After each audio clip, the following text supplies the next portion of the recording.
Welcome to Rushing, simplified news for busy investors. This is the first short daily financial audio newsletter made by a woman for the whole busy world that delivers clear headlines and quick context to help you get ready faster before the market opens. In under 5 minutes, you get the top market movers, why they matter, and which sectors to watch so you can act with less noise and more clarity.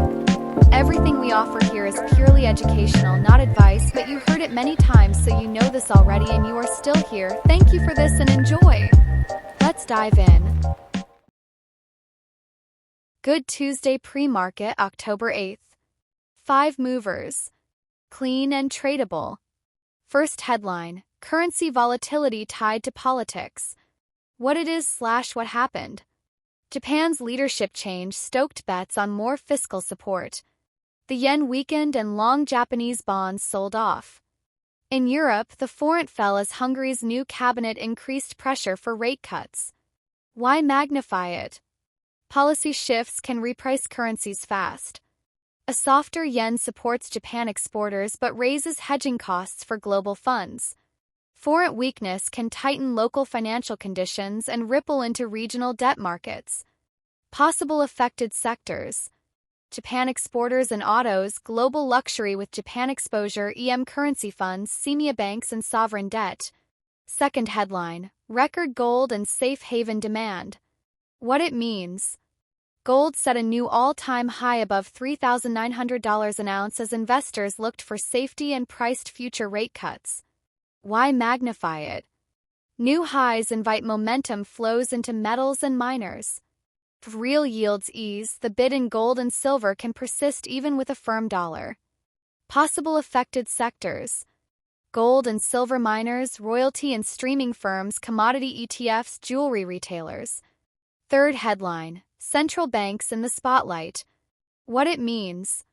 Traders are gaming the Bank of Japan path after the leadership change. Hungary is seen leaning toward more easing, and India launched real-time foreign exchange settlement at its Gujarat IFSC to attract global investors.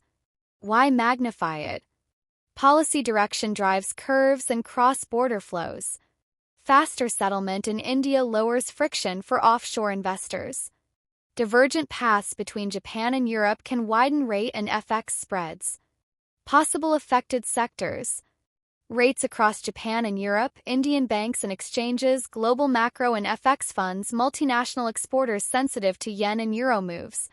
Fourth headline, AI and tech deal-making heat up. What it means. OpenAI struck a multi-year chip supply pact with AMD that includes performance-based equity warrants. AMD shares jumped hard on the news. Crypto stayed lively with Bitcoin hovering near recent records. Why magnify it? The deal signals a second source to NVIDIA and a possible shift in AI hardware share. Compute supply broadens, CapEx cycles in data centers can accelerate. Crypto strength often travels with risk appetite and liquidity. Possible affected sectors. Semiconductors and AI hardware, hyperscalers and cloud, data center REITs and power, crypto miners and exchanges. Last headline, do energy and natural assets disappoint? What it means. OPEC Plus approved a smaller than expected output hike for November, keeping oil steady to higher. At the same time, private capital is moving into natural asset investing, including carbon and biodiversity credits, as new structures gain attention. Why magnify it? Measured supply tempers the inflation pulse and supports duration, but limits upside for some producers if demand stays soft. Growing interest in nature-linked credits could create a parallel commodity-style market, though standards are still evolving. Possible affected sectors.